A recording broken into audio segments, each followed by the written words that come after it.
esteja convosco. Ele está no meio de nós. Proclamação do Evangelho de Jesus Cristo segundo Mateus. Glória a vós, Senhor.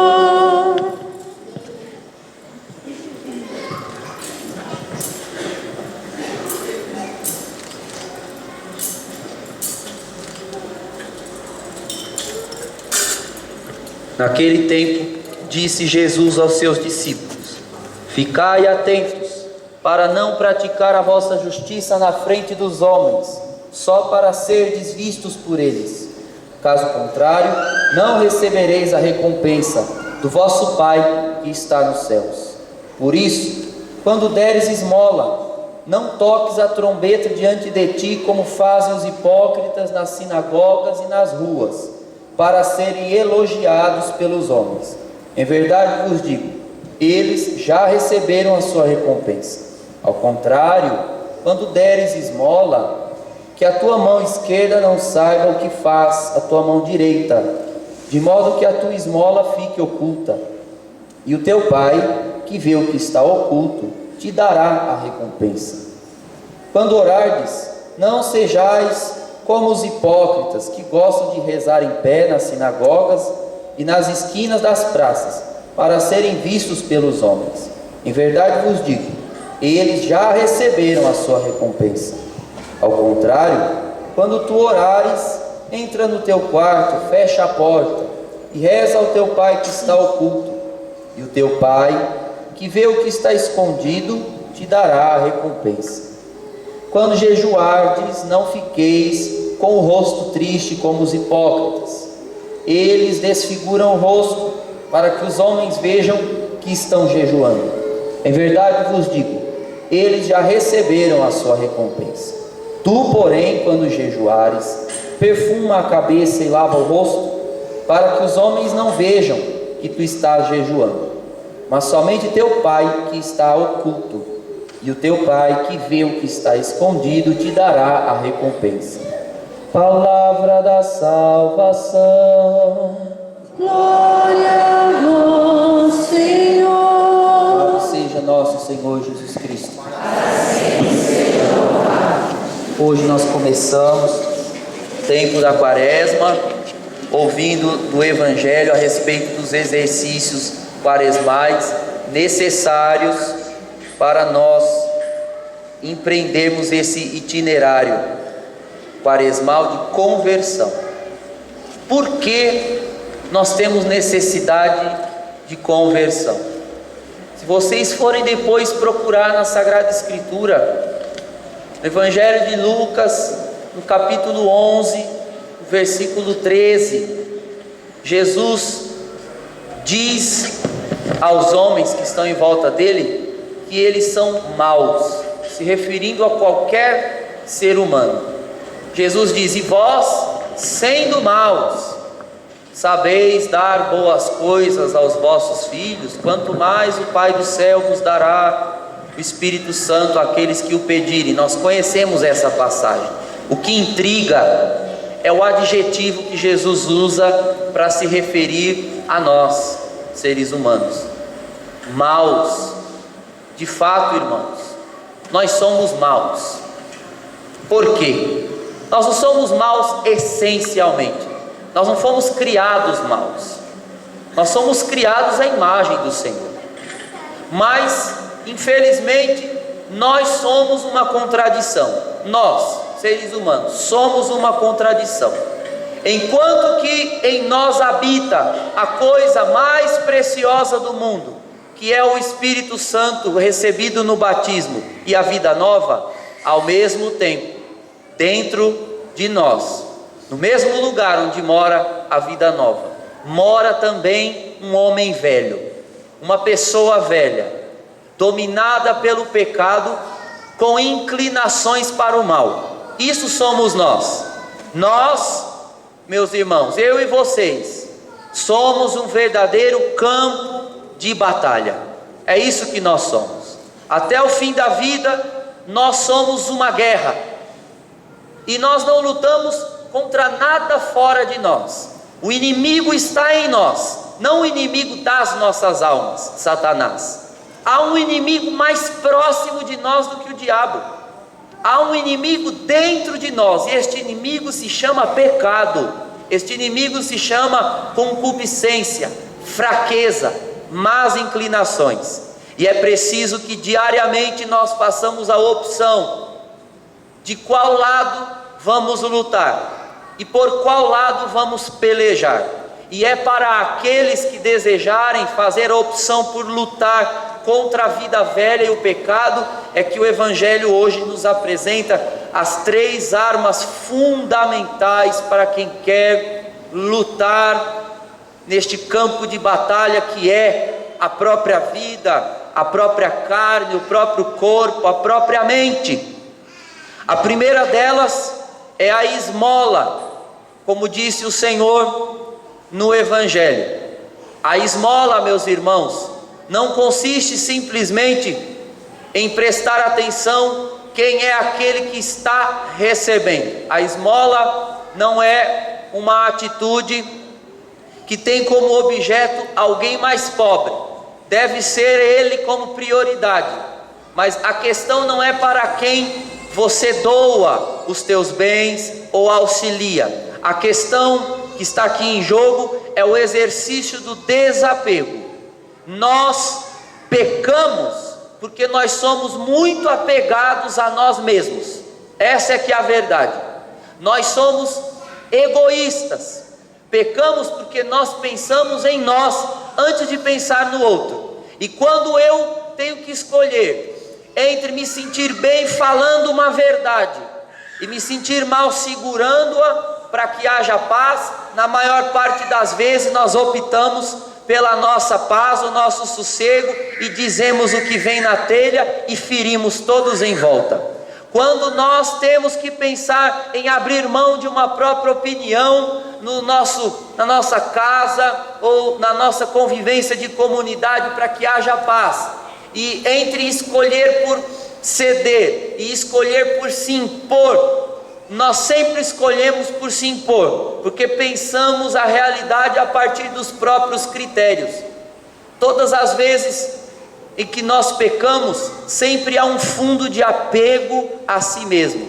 A esmola, irmãos, ou seja, desfazer-se do que é supérfluo, dar dos próprios bens, dar daquilo que se tem para o outro, sempre é um exercício de constatar que não vale a pena se apegar a absolutamente nada, e não vale a pena ostentar nessa vida riqueza, vaidade, fama, beleza, estética ou bem-estar físico, porque tudo isso aqui vai perecer, tudo isso aqui é pó, tudo isso aqui vai acabar. Quantos de nós se alegra quando adquire uma roupa nova, um sapato novo, um perfume novo, uma maquiagem nova? Eu não, que eu não uso maquiagem, vocês que usam. Quantos se aventuram em alimentar e nutrir pequenas alegrias com a aquisição de coisas?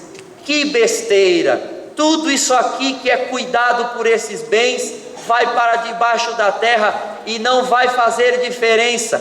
Dizia o Papa Francisco na primeira semana de pontificado no ano passado: nunca vimos um caminhão de mudança indo atrás de um caminhão funerário, porque de fato ninguém vai carregando para outra vida as coisas que tinha aqui. Se você já viu uma exumação, que é uma experiência desagradável, eu já vi algumas, mas quando você vê a exumação, lá está uma pessoa que fez história, viveu nessa vida, talvez teve filhos, trabalhou, batalhou, e de repente se abre uma urna e está lá, irmãos, pó, absolutamente pó, uma caveira, um esqueleto sujo, e mesmo as roupas que cobriram aquele cadáver no seu funeral, muito bem arrumado, ali estava, mas as roupas estão todas lá, não sobra absolutamente nada. E os monges da Idade Média, inclusive, nas suas meditações, tinham em cima da mesa um texto de meditação, uma vela para poder enxergar à noite e o crânio de um irmão que havia morrido antes. Vocês já devem ter visto imagens de santos que tem um crânio no pé, vários santos, São Gabriel da Virgem Dolorosa, Santo Ivo, tantos santos têm um crânio. Aquele crânio era justamente porque eram santos religiosos, e os religiosos todos os dias acordavam e iam dormir olhando para aquele crânio humano, para que eles se lembrassem de que eles eram os próximos, de que logo no futuro chegaria um outro monge, e seria a cabeça dele que estaria em cima da mesa. Era um recurso de meditação. Vale a pena, irmãos, meditar sobre a morte.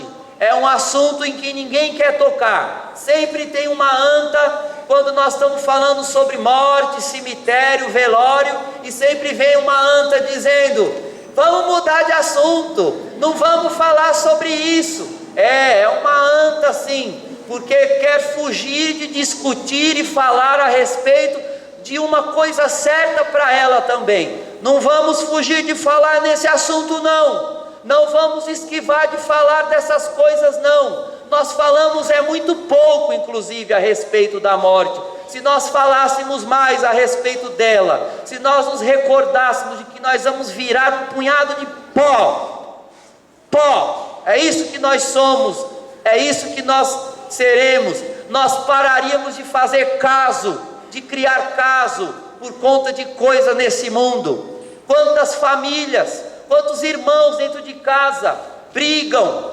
discutem e estão em cisânia e divisão por causa de bens, por causa de herança. Ou quantos casais brigam, perdem a paz por causa de uma toalha, uma cueca, uma meia. Quantos irmãos brigam por causa de uma camiseta, uma blusa, um sapato. Que coisa ridícula! Você não vai levar nada disso. Não pode ser objeto de discussão.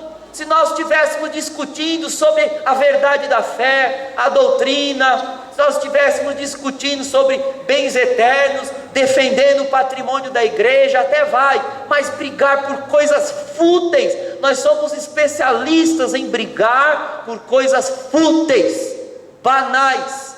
A esmola disciplina o cristão a parar com isso. Dê mais de si, doe mais de si, dos teus bens e do que você tem. Desfaça. É difícil no começo, mas depois nós vamos nos acostumando. E mais, irmãos, sorri para nós a providência de Deus quando nós aprendemos a liberalidade. Sorri para nós.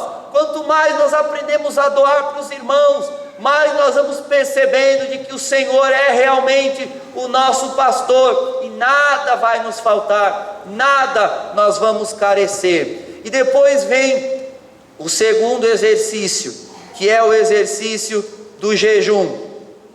É necessário, irmãos, compreendermos que o jejum, ele não eu inverti a ordem, mas vai começar o jejum mesmo.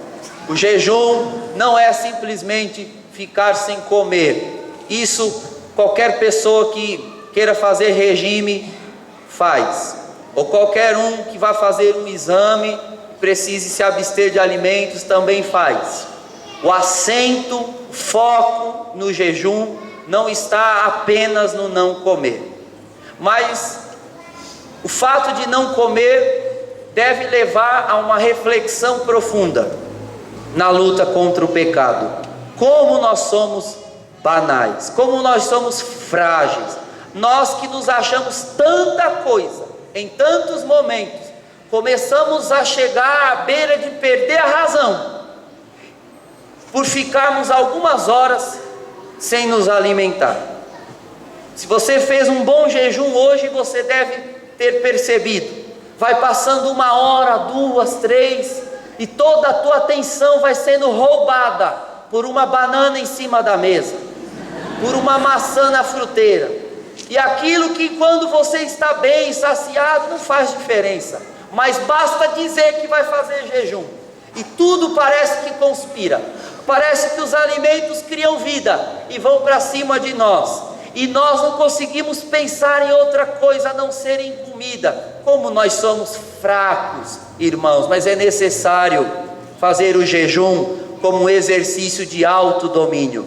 O jejum é o território de exercício para o autodomínio. Chegado ao fim de um dia de jejum, você descobre: se eu conseguir me abster de comer, que era algo que o meu corpo pedia, minha carne pedia, se eu conseguir me abster disso, então eu vou conseguir também me abster do pecado. Eu vou conseguir fechar a minha boca para não soltar a língua em blasfêmia, em calúnia, em discussão. Quando você se pega jejuando e vencendo no jejum, você vai descobrindo que é capaz de vencer em tantas outras coisas. É um recurso de transferência. É claro que se nós caímos no jejum e falhamos, não implica num pecado, a não ser que seja nos dias de guarda de jejum, como hoje e sexta-feira santa. Mas se nós caímos no jejum, não se confirma uma matéria de pecado. Por isso eu estou dizendo que ele é um território de treinamento. Se eu caio no jejum, não peco, mas se eu caio no palavreado, peco e posso ir para o inferno. Se eu caio no jejum, não peco, mas se eu caio no amparo para com o irmão, se eu caio em falhar as santas missas nos dias de guarda, se eu caio na castidade, estas coisas são pecados sim. Por isso é necessário aprender e praticar aqui, no jejum. Se eu sou fiel aqui, eu aprendo a virtude da fidelidade e eu transfiro esta virtude para todas as outras dimensões da minha vida. Isso é fundamental. E o jejum, somado ao terceiro recurso, que é a oração, se torna um veículo poderoso de vitória espiritual. A oração, irmãos, ela é o lugar de encontrar-se com Deus. É necessário obrigar-se à oração. Nós somos, como disse Lucas no capítulo 11, maus. Nosso corpo, a nossa carne, ela pende ao oposto da esmola, porque ela tende a apegar-se a tudo que tem. Ela tende para o oposto do jejum, porque nosso corpo pede o alimento, e também a nossa carne, a nossa vida, ela vai para o oposto da oração. Nós sempre queremos algo mais prazeroso, que nos entretenha mais, que seja mais divertido.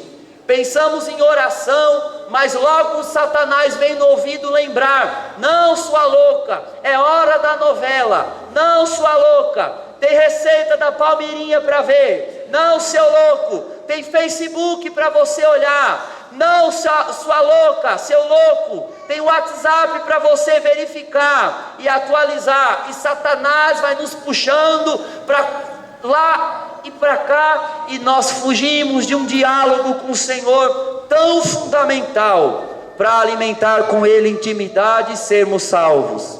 Portanto, nesse período de quaresma, vamos exercitar a oração, mesmo sem vontade, inúmeras vezes, mesmo sem o desejo, com a cabeça em outro lugar, é necessário obrigar-se à oração. Você e eu somos um campo de batalha, e na batalha se obriga a muitas coisas, na batalha se impõe muitas coisas. Seja você o teu general e ponha normas, ponha lei, ponha freio à tua vida, à tua carne, e se obrigue à oração, se obrigue ao jejum, se obrigue à esmola. Alguns de fora podem pensar: esses cristãos são masoquistas, gostam de sofrer, ficam se abstendo de comida, ficam se obrigando a rezar quando tem vontade de fazer outras coisas. Não, irmãos, a nós foi revelado que nós somos um campo de batalha e é preciso lutar. E todo aquele que empreende uma luta contra o pecado, esse será honrado. E no final de um jejum, no final de uma oração, e após termos dado uma esmola, todos veremos que isso não foi um masoquismo ou uma autotortura, mas pelo contrário, foi uma grande libertação, porque toma conta de nós uma alegria indescritível, quando nós fazemos sacrifícios por amor àquele que fez todo o sacrifício por nós, que não poupou esforços por nós. Fazer isso é uma forma de se associar a Cristo Jesus crucificado. Por isso hoje, ao recebermos as cinzas na nossa fronte, vamos nos recordar de que é necessário batalhar já neste campo que somos nós, porque os dias são maus e os nossos dias não durarão para sempre. Nós somos pó e logo estamos chegando ao ponto de regressarmos para a terra de onde o Senhor nos tirou. Que Deus, nosso Senhor, nos ajude nesses exercícios quaresmais com bastante fidelidade, para que ao término deles nós celebremos com alegria a Páscoa do Senhor.